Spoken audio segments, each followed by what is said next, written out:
I am enough, I am not enough. I am enough, I am not enough. I give help when I can, there is help for me. I am enough, I am not enough. You are enough, you are not enough. You are enough, you are not enough. Oh, friend, here is my hand, I will help you through. You are enough, you are not enough. We are enough, we are not enough. We are enough, we are not enough. There is strength in our bond, we have room to grow. We are enough, we are not enough. Gathered here in the mystery of the hour, gathered here in one strong body, gathered here in the struggle and the power. Spirit, draw near. Gathered here in the mystery of the hour, gathered here in one strong body, gathered here in the struggle and the power. Spirit, draw near. In my soul the sun is shining, in my blood the rolling sea, in my breath the air of mountains, in my body Mother Earth. In my soul the sun is shining, in my blood the rolling sea, in my breath the air of mountains, in my body Mother Earth.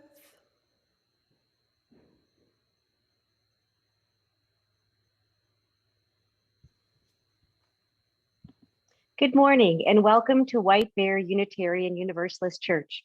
I am Lori Wanker, she, her, serving on your board of directors. We are a congregation in the free faith tradition, a community of youth, adults, and children bound not by creed, but by covenant. Our mission is to grow our souls and serve the world in love. Service participants today include Alan Hagstrom, Alex Nelson, Joan Mcintosh, and Victoria Safford, supported by Anna Gares and Aaron Scott. Music today is from Mary Duncan, Carol Coette, and the WBUUC Choir, directed by Thaxter Cuneo with support from Steve Goranson.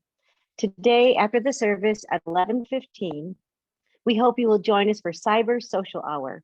It's a fun way to meet others, see old friends, and share a little conversation in a small facilitated group. We'll put the Zoom link and easy instructions in the chat box. And if you're visiting today, please join us for a brief welcome gathering hosted by ministry staff. We'll share that link too. We're glad you're here. Welcome to our church.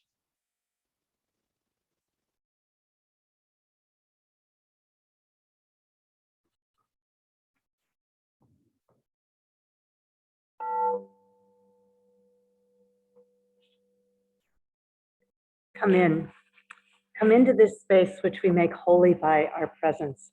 Come in with all your vulnerabilities and strengths, fears and anxieties, loves and hopes. For here, you need not hide, nor pretend, nor be anything other than who you are and who you are called to be. Come into this space where we can heal and be healed, forgive and be forgiven. Come into this space where the ordinary is sanctified, the human is celebrated, the compassionate is expected. Come into this space. Together we make it a holy space. And welcome. Alan Hagstrom will light the chalice. Good morning. I'm honored today to be able to light the chalice as part of our morning worship. I'm using the chalice that I have had through much of my life of people that surround the light, which is, of course, in our case, symbolic of White Bear Unitarian Universalist Church, made up of wonderful people that I've joining together this morning. I also remember some words of a professor of mine at seminary who was just a wonderful guide for me and a start at the Chicago Theological Seminary. On his book, On Becoming Human, he says this: "You were meant to be. It is right for you to be fully alive. You were not born for the purpose of obeying someone else or being branded member in a herd. You were born to become a unique, particular expression of human being, and you are the only one who can make something of your one life on earth. You had nothing to say about where and when you were born or of what parents. And all your life, world events and situations not of your own making will set conditions in which you must make your way.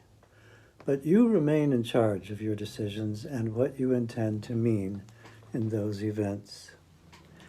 So today, I celebrate the light, which obviously guides this community of faith, and also the light within, which guides each one of us towards making good decisions, important decisions, all our life. Thank you.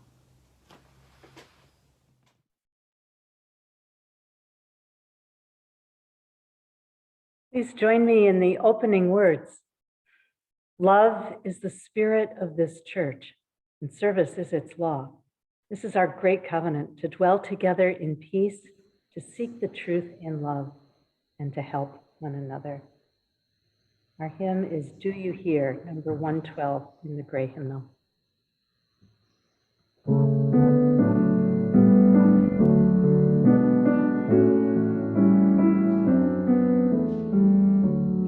Do you hear, oh my friend, in the place where you stand, through the sky, through the land? Do you hear, in the heights, on the plain, in the vale, in the main, in the sun, in the rain? Do you hear, through the roar, through the rush, through the throng, through the crush? Do you hear in the hush of your soul, hear the cry, fear won't still, hear the heart's call to will, hear a sigh, startling trill in your soul, from the place where you stand to the outermost strand. Do you hear, oh my friend? Do you hear,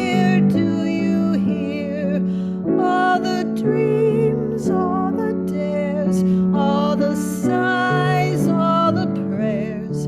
They are yours, mine and theirs. Do you hear,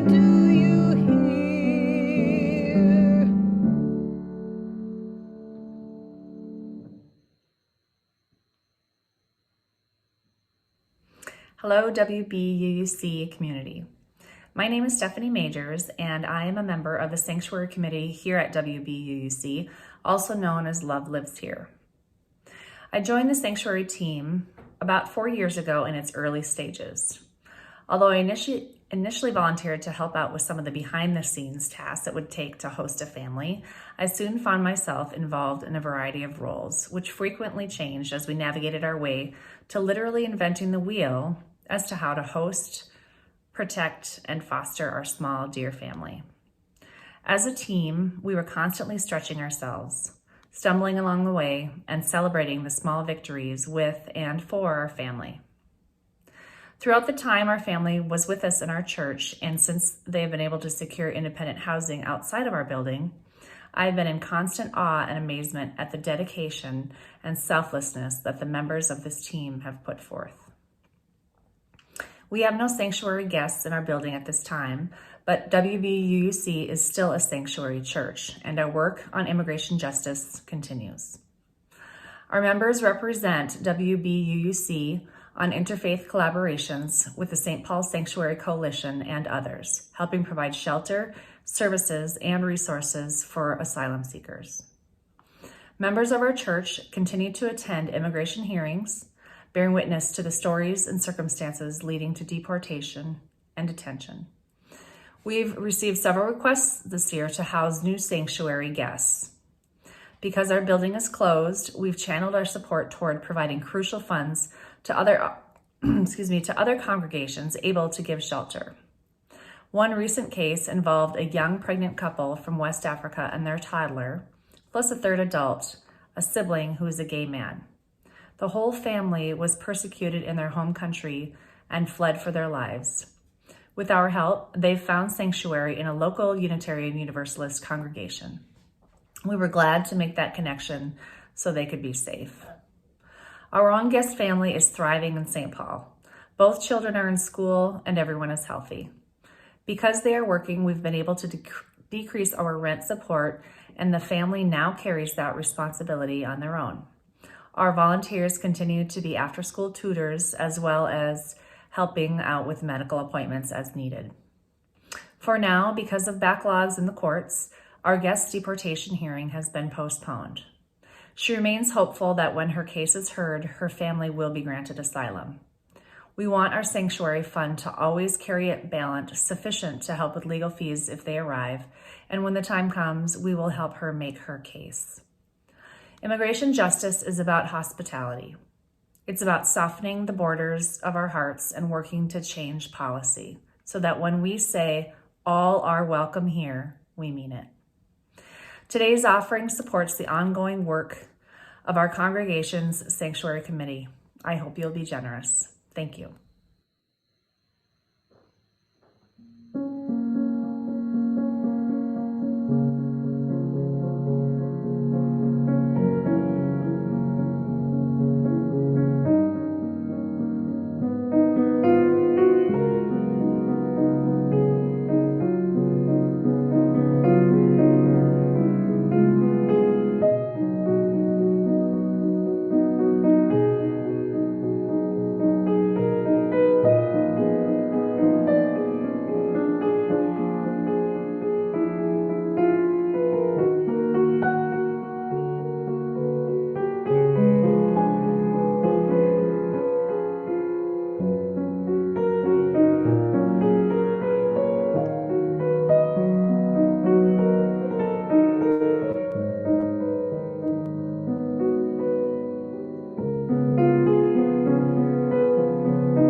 Readings today are chosen for our This I Believe Sunday.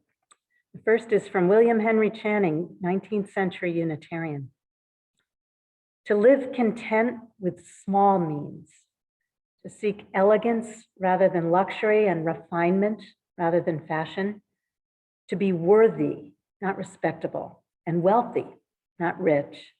To study hard, think quietly, talk gently, act frankly, to listen to stars and birds and babes and sages with open heart, to bear all cheerfully, do all bravely, await occasions, hurry never.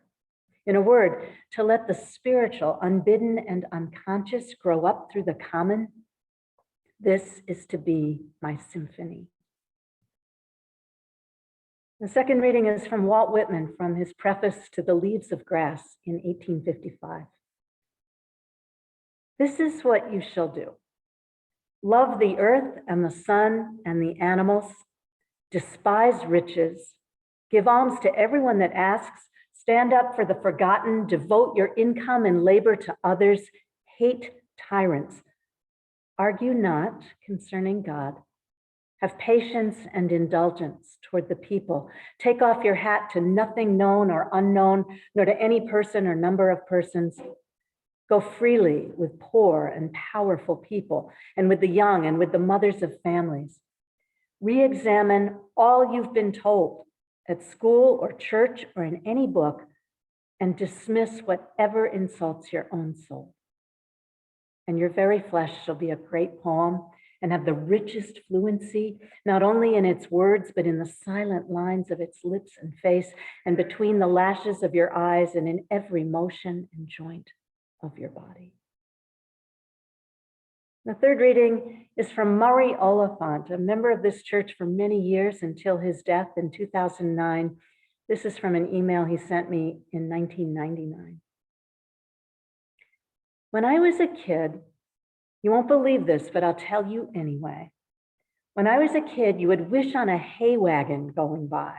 Make a wish on a hay wagon, but don't look back, because if you saw the wagon again, the wish wouldn't work. And all the kids wished for material things, normal kids, I guess. But you know what? I wished for wisdom. Even as a little kid, I wished for wisdom.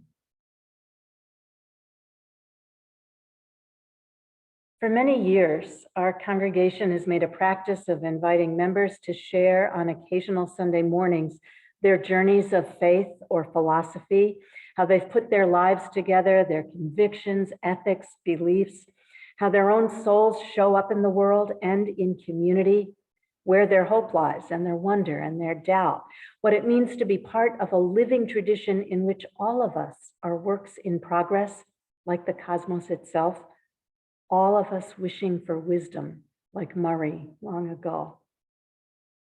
During the pandemic, it's been more important than ever to hear these stories, and we are grateful to those of you who've said yes this year generously, bravely. Our first speaker today is Alex Nelson. Alex is 21 years old, currently a student at Cornell College in Mount Vernon, Iowa, where he'll be graduating in May. He's been attending WBUUC since he was 8 years old, and he says he hopes to keep coming back even as he gets older. We hope so too. Welcome, Alex. Thank you, everyone, for having me here, virtually, of course, and for taking the time to listen to me. I'd like to begin by talking about my childhood.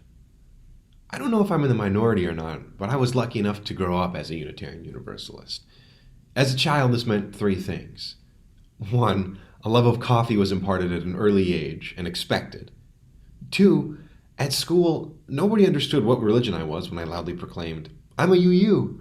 And three, the song Blue Boat Home was like a family anthem. But there was another key aspect of my childhood that I think impacts what I believe like nothing else. Freedom. Complete, absolute, unabashed, wonderful freedom. I don't mean freedom in the sense that my parents allowed me to do whatever I wanted to do. I mean that they let me think and experiment with how I wanted to think, what I wanted to believe. This is perhaps one of the most crucial elements and foundations of what I believe, namely because it allowed me to think some very controversial thoughts about a very controversial figure, God. When I was first invited to participate in this, I believe, I was honored and humbled.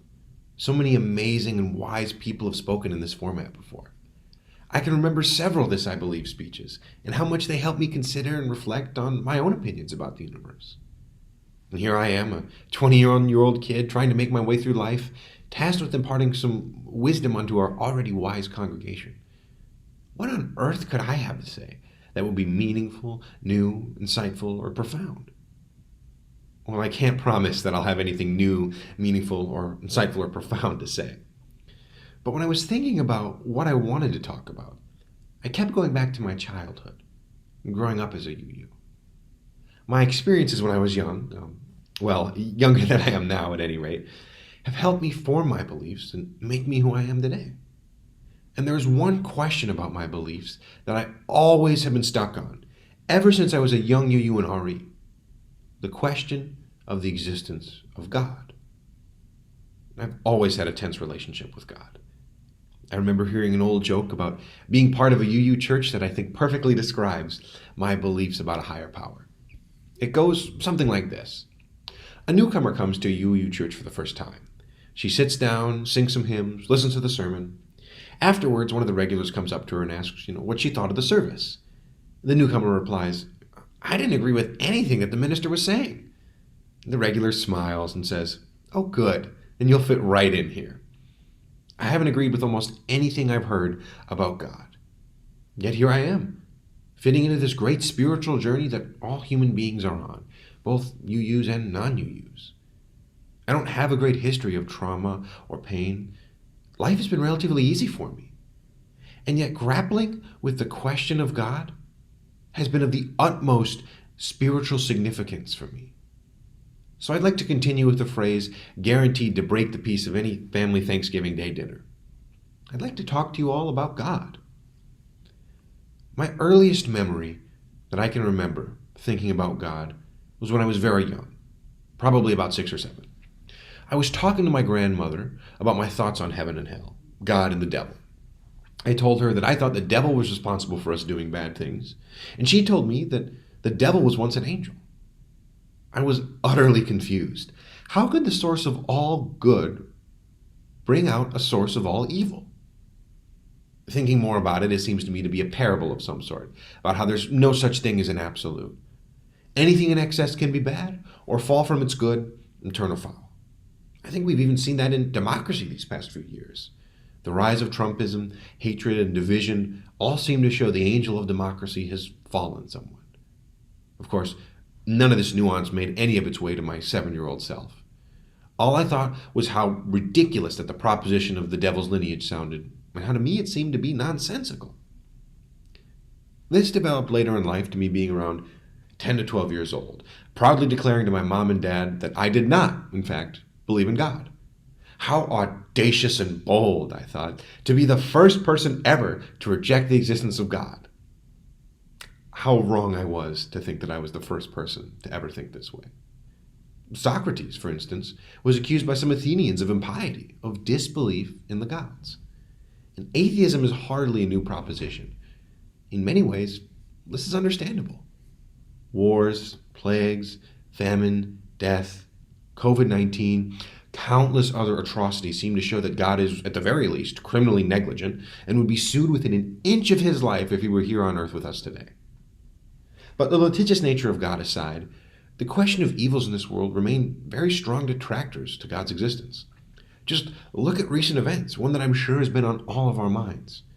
The murders of Dante Wright, Adam Toledo, Makia Bryant, and countless other people of color at the hands of the police are always a stain on the idea of God for me. As I watched and listened to George Floyd's family thank God that Derek Chauvin was convicted, it occurred to me that if God really had been listening to them, perhaps George wouldn't have died. This is something that philosophers call the problem of evil.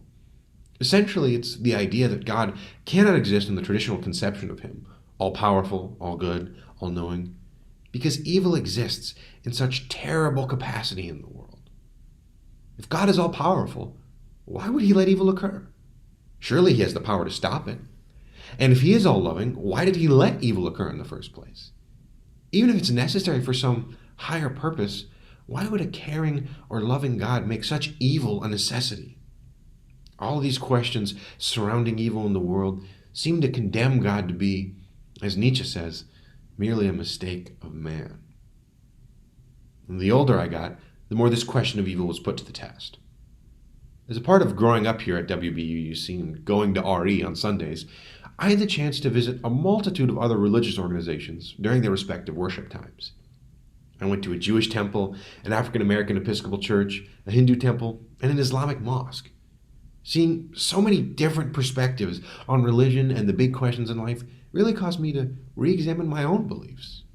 Perhaps it was not God that I believed in, but Allah, or maybe Brahman, or Vishnu, or Shiva, or perhaps Siddhartha himself.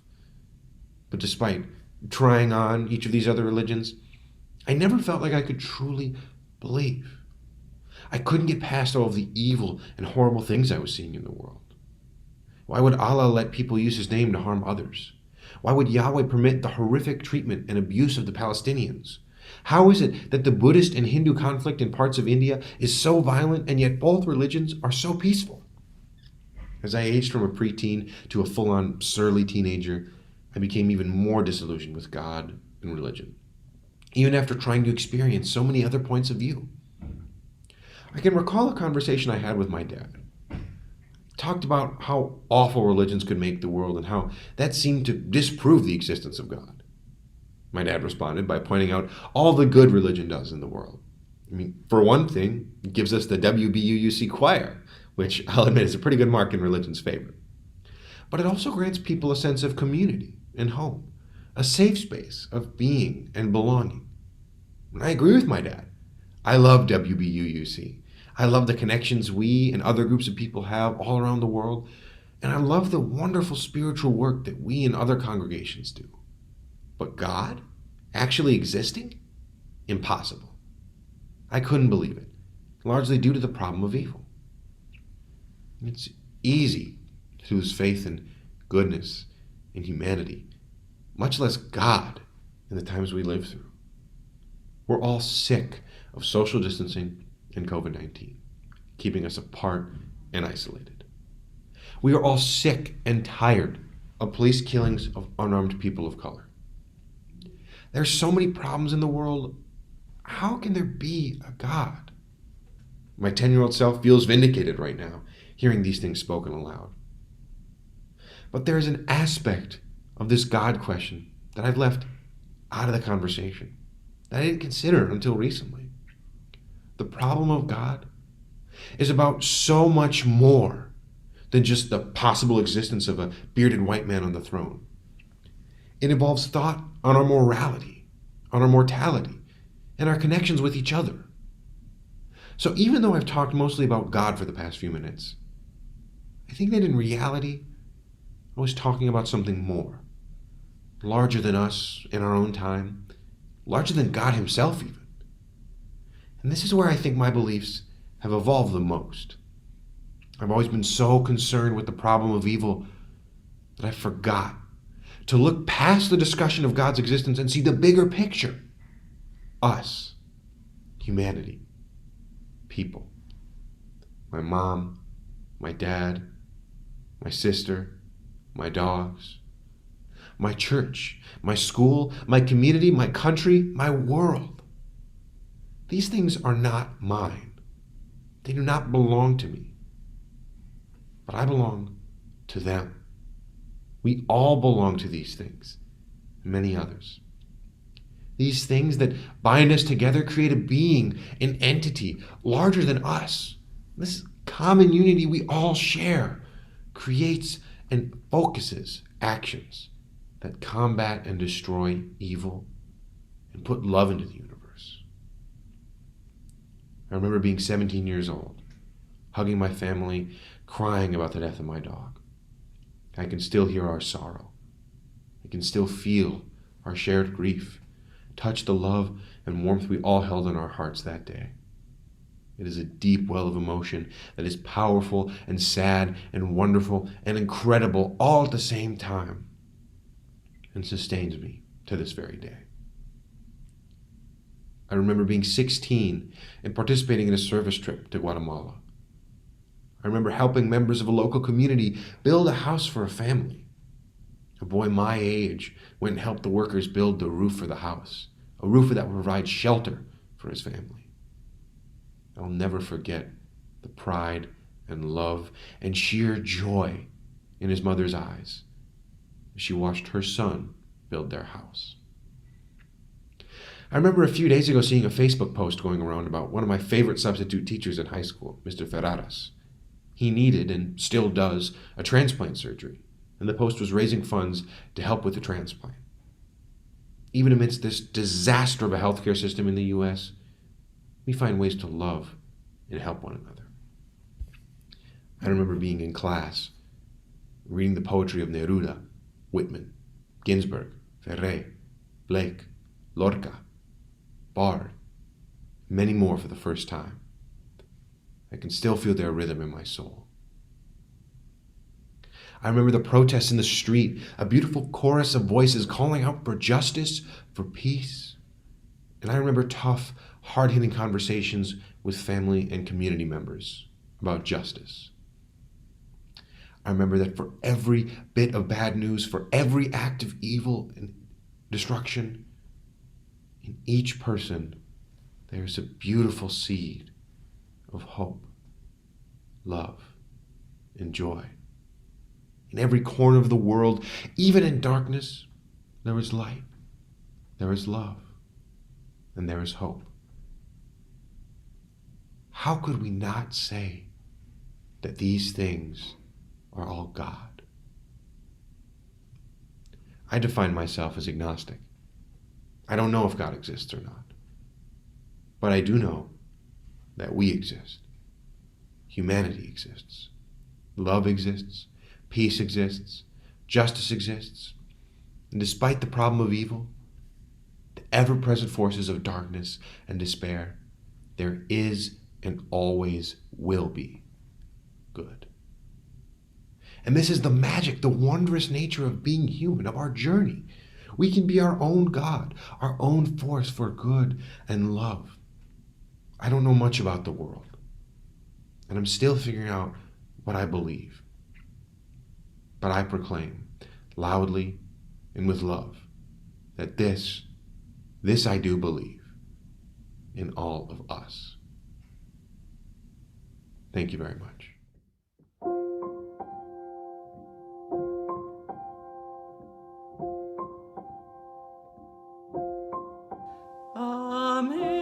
Amazing grace, how sweet the sound that saved a wretch like me.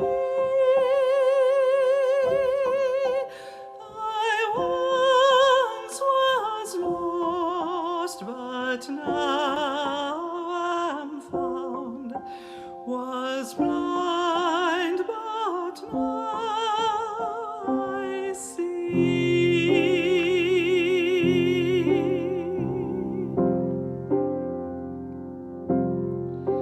Through many dangers, toils, and snares, I have already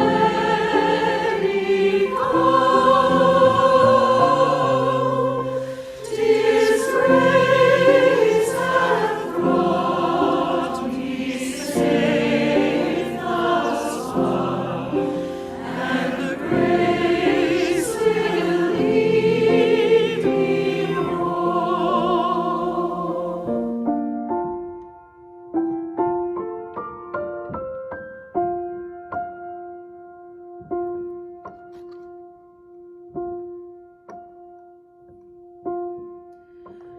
When we've been met 10,000 years, bright shining as the sun, we know there's days to sing God's praise. Then when we first begun.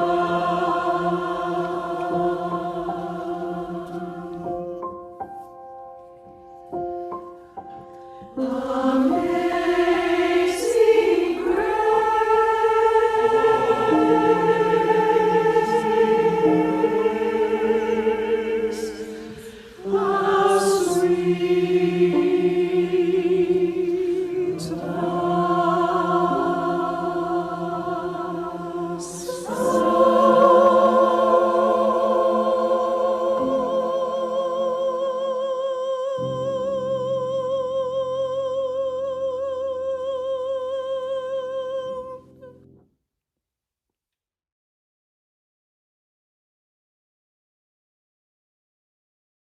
Our second speaker today is Joan Mcintosh. Joan and her husband, John, joined WBUUC in the summer of 2017, both new to Unitarian Universalism. Joan has been a student in or a facilitator of 3 different Wellspring classes here. Wellspring is a year-long commitment to study, reflection, and discussion about UU history, theology, and practice. She's chaired the Nominations and Leadership Development Committee and been involved with pastoral care and theme circles. And for one summer, when the church kitchen was closed during building renovations and HVAC install, she and John hosted coffee hour on the lawn with homemade baked goods every week. Welcome, Joan. Thank you for the opportunity to explore more closely my spiritual beliefs and experiences that shape them. These remarks come from a long overdue examination of days long past, and I'm grateful for the opportunity to share them with you today. The story I'm about to tell is one that is familiar to us all. Who am I really? Why are we here? What does it all mean? And where is that darn owner's manual explaining how to be a good person? My husband, John, and I joined WBUC in 2016 with the hope that even at this time of life, we could finally get answers to those questions.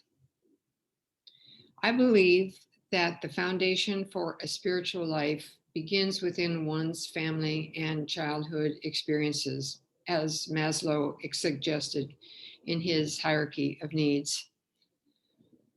On one of our first Sundays, I noticed a family arriving just as the service was about to begin. Mom, dad, and son eased their way into the pew while daughter danced her way down the aisle to the front row seat. With her arms spread out like wings across the pew, she settled into her perfect place to see and be seen. Front row, middle seat. Wow, I thought, what kind of a church would instill the freedom for a young girl to choose her place and with great flair to go there? That's not how I grew up. Picture instead Sunday morning at Holy Family Catholic Church in Southern California. 6 ducklings waddling closely behind mom and dad down the aisle to the 5th row left side pew as Mass began. We were packed in side by side, close enough to hear, "Sit up straight. Here's your missal." Going to communion this morning? This was our family system in the 1950s.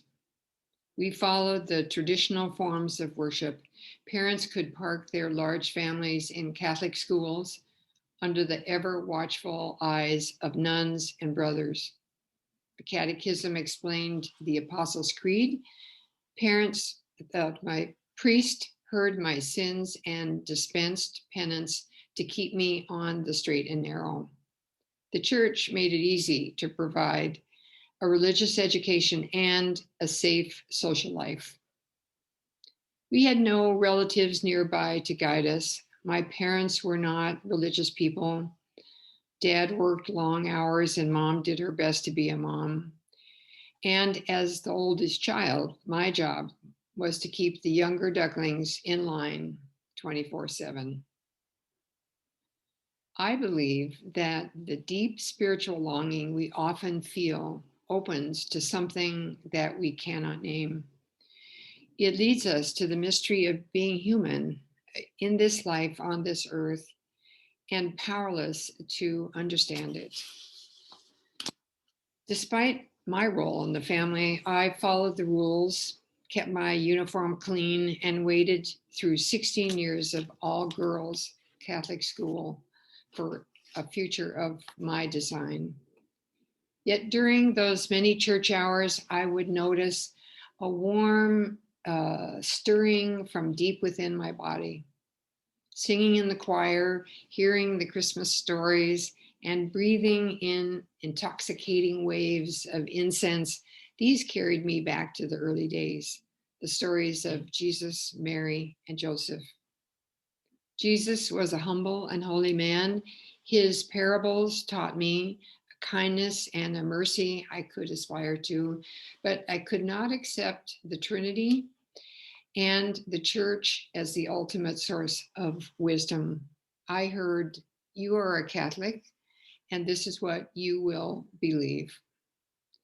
As I approached the threshold of adulthood, I did not see those values and behaviors come alive in Christianity. I saw instead original sin, guilt, papal superiority, diocesan control, clergy molestation, women and children not valued, and so many rules. Houston Smith writes in The World's Religions that religion calls the soul to the highest adventure it can undertake, a journey, jungles, peaks, and deserts of the human spirit. I heard this call during my summers in the High Sierra Mountains, climbing and fishing, or just sitting to take it all in. I found wonder in the natural world and the source of spirit from John Muir. As a soon-to-be college graduate, I was a private and sensitive young woman with dreams, a love of words, and something to say. I was ready to begin that journey, backpack and all. I believe that a spiritual life requires us to travel the treacherous path of the heart, growing stronger from each brush with the hard truths of responsibility. I graduated in June 1965. In September, the doors to my life blew open as I sat for a job interview with the Dean of Students at the University of California, Berkeley Law School. The 1964 free speech movement had led to higher education breakdown. Students and faculty were rising up across the country to protest the need for change. Vietnam War, civil rights, women's liberation. I was mesmerized just thinking about the impact that we could have on a world that we were about to inherit. After 10 years of learning and playing with my peers to a soundtrack like no other, I left academia with a blueprint for my future under my arm. I was on my way, dancing down the aisle to a front row seat. I had been a so-so student. I hadn't learned how to learn as a youngster. My university job experiences, though, changed all that. Organization development became my field of practice for the next 35 years. I know you're curious, so just quickly, organization development work is a process to identify and address problems, to focus on human, social, relational, and structural changes and have a planned, proactive change in an organization. Pretty exciting, eh? I was teaching exchange groups in Uzbekistan. I was trying out first world management techniques in Cuba and leading corporate visioning meetings in expensive retreat centers. Gradually, though, I came to realize that in any context, personal or professional, that situation to be changed or that process to be solved resides first inside oneself, one's internal experience of external events and people. Everything that we know starts as an internal perception of meaning. I came to believe that, as Houston Smith wrote, the call of the soul is to confront reality, to master the self. Years slid by, and I trusted the stability of my successful business. And yet, something inside of me was changing. I began to worry, to feel vulnerable and empty. The travel was exhausting. Relationships drifted away. A fire took down my house while I was out of the country. The work was not enough anymore. But what did that mean? What could I do about it? Nothing without help. In retrospect, was when my journey of faith crashed and when my life's turning point began. My transition to adulthood was not the thrill ride that I've described. The trauma of childhood issues lay dormant until I needed to find a purpose beyond work. Love and belongingness were missing. There was only fear. And as Carl Jung once noted, we meet our destiny in the road we take to avoid it. I had work to do. And so I returned to Buddhism and meditation practice, first discovered at the San Francisco Zen Center in the 1970s. Buddhism is not a religion, but rather a means to transform our suffering through mindfulness, compassionate, and wise living. I found that sitting quietly with others to focus on calming a busy mind to be a healing refuge. And most importantly, slowly and with practice, I found a way to heal myself. The hardest part was learning how to love others and myself. With help, I grew stronger in body and mind and spirit. In 1997, I was ready to leave the West Coast and with a new partner, build a home and get my hands in some Minnesota dirt. When we both retired a few years ago, we began to search for our next life adventure. That was when we walked in to WBUC that Sunday morning that I told you about. First experiences were like yours: beautiful building, friendly people, coffee in the pews, and sermons that challenged my thinking and stirred my soul. However, I knew nothing about Unitarian Universalist or what it meant to sign the book. We learned quickly and had fun doing it. I believe now that the spider silk strong and interdependent web UU principles hold us, you, me, and our beloved community together. My journey of faith continues, and this anonymous poem says it all. Instructions: give up the world, give up the self, give up God. Find God in rhododendrons and rocks, passersby, your cat. Pair your beliefs, your absolutes. Make it simple, make it clean. No carry-on baggage allowed. Examine all you have with a loving and critical eye, and then throw away some more. Repeat, repeat. Keep this and only this. What your heart beats loudly for, what feels heavy and full in your gut. There will only be one or two things that you will keep, and they will fit lightly in your pocket. Thank you for the opportunity to share this with you. Joan Mcintosh signing out.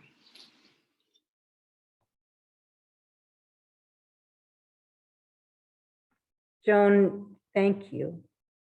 And thank you, Alex.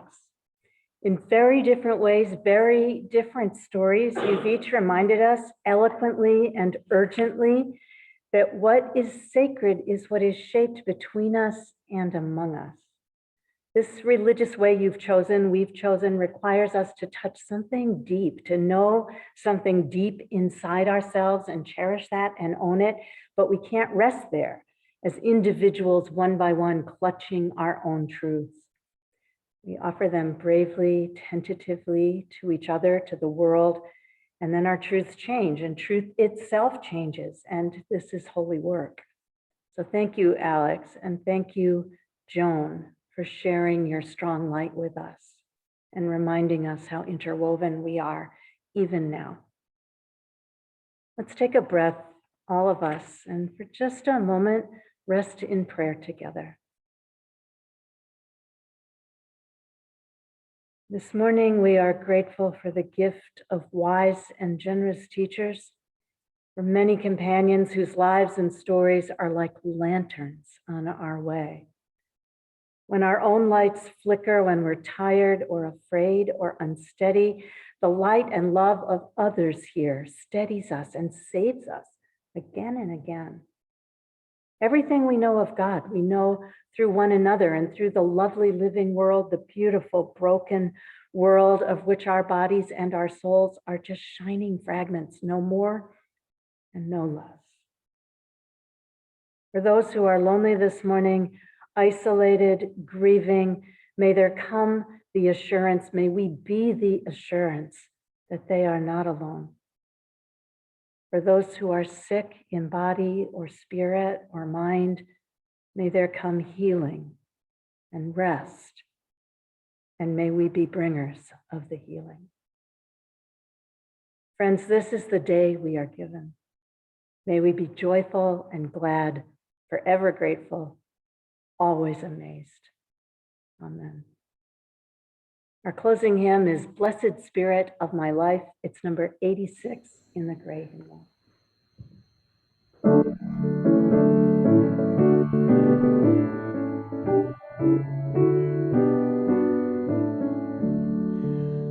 Blessed Spirit of my life, give me strength through stress and strife.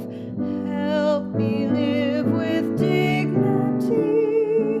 Let me know serenity. Fill me with a vision. Clear my mind and feel confusion. When my thoughts flow restlessly, let peace find a home in me. Spirit of great mystery, hear the still small voice in me. Help me live my wordless creed as I comfort those in need. Fill me with compassion, be the source of my intuition. Then when life is done for me, let love be my legacy.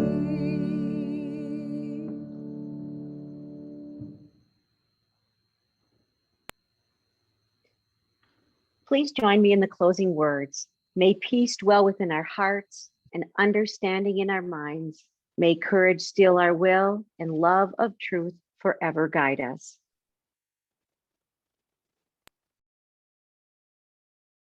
Thank you, everyone, for joining us today. Thanks especially to our speakers, Joan and Alex, and to Carol Coette, Baxter Cuneo, and Mary Duncan for music, and to Aaron Scott and Anna Garris, who make everything every Sunday morning possible. You're all welcome to join us at 11:15 for social hour, and visitors today are warmly invited to a brief orientation in just a few minutes. Links to both are in the chat. We're sending love to you from 328 Maple Street. Stay well, everybody. Amen.